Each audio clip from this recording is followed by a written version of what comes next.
24 घंटिया स्वास्थ्य सेवा दाबी 18 दिन है अनशन स्वेच्छासेवी प्रतिश्रुति दे चुप बसी जाइछंती मुख्यमंत्री। देवगढ़ पुराना जिला मुख्य चिकित्सालय 24 घंटिया स्वास्थ्य सेवा दाबी आज को 18 दिन है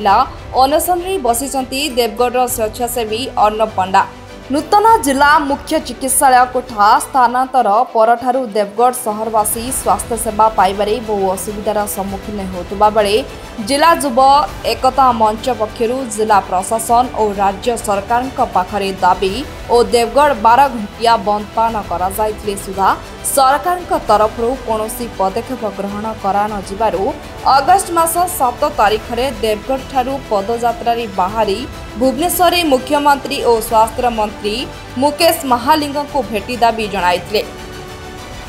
मान्यवर मुख्यमंत्री मासे मध्यरी आलोचना करी देवगढ़ पुराना जिला मुख्य चिकित्सालय को 24 घंटिया स्वास्थ्य सेवा जुगाइबा पाई प्रतिश्रुति देइतिले किंतु 2 मासर ऊर्ध्व हेबो कोनोसी पदक्षेप ग्रहण करा न जिबारु लोकंक मध्यरे जन असंतोष दिनकु दिन बढ़िबार लागिचे। तुरंत समस्यार समाधान नहेले जिला युव एकता मंच पक्षरु तीव्र आंदोलन करबा सह जिलापाल ऑफिस घेराव करबा पई निष्पत्ति निया जायछि।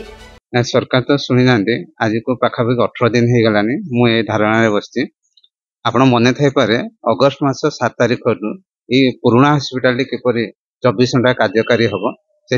आम देवगढ़ जिला आरोग्य देवी माँ प्रधानी गुड़ी चली चली चली चली पदयात्रा करी पदयात्रा भी आपण बहुत कष्टदायक थिला। मु स्वास्थ्य मंत्री को देखा कली मुख्यमंत्री को देखा कली दाबी पत्र देली जे आज्ञा हम ये पुराना हॉस्पिटल किपरि 24 घंटा आप निजे जानते आम जिले जो नूतन हॉस्पिटल तैयारी ये आम पुराना हॉस्पिटल टू आपन 6 किलोमीटर दूर से गोटे पहाड़ उपरे आपन नूतन आम सार नूतन हॉस्पिटल तैयारी आम केबे भी ताको विरोध कर नूतन हॉस्पिटल तैयारी हो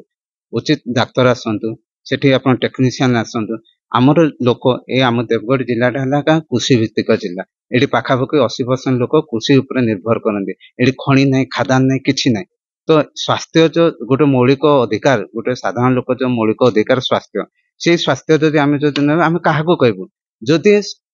राज्य जदि मुखिया जदि हेले आपनकर मुख्यमंत्री तांको जदि कहि जदि आम विफल होइछे मुख्यमंत्री आपन प्रतिश्रुति देथिले किछि दिन मध्ये समाधान हां किछि दिन मध्ये हम मासे 1.5 मास भितरे आम एठी डाक्टर किछि आम देकिन ताको स्वास्थ्य मंत्री भी कहितले जे नहीं एडा आम समाधान रे बाट फिटेउ किनु आज को पाखापाखि हे गलानी 2 मास ऊपर हे गलानी मु एठी आपन धारणा पाखापाखि 18 दिन हेलानी बसि जाइछे तो किछि नै सर पानी रो गारो भडिया लागलानी तो एटा हमर साधारण जनता एटा काहरी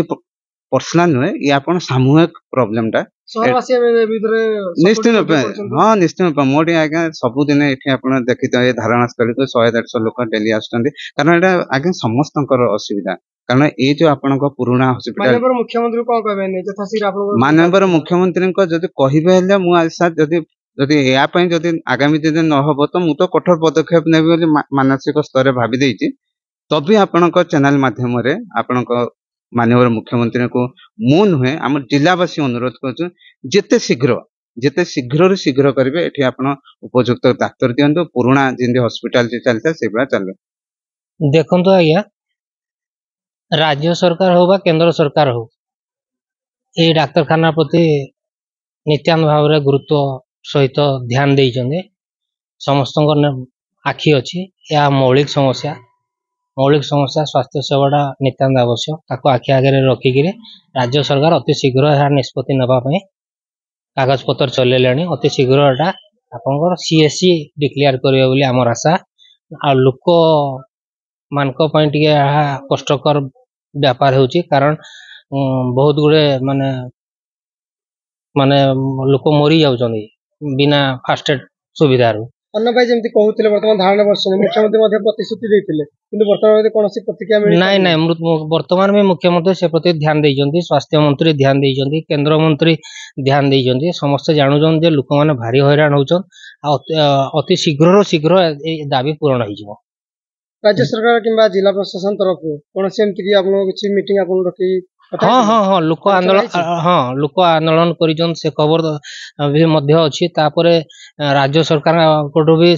खबर अछि मझरे डाक्टर भी प्रोफेसर पठे देथिले कोनोसी कारण जोगो अठी के आसु नाहंती ताहा भी गोटे समस्यार कथा सब जिंस को दृष्टि रे रखी गिरे अति शीघ्र एटा कार्यकारी Deogarh Sudam Behera report reporters today.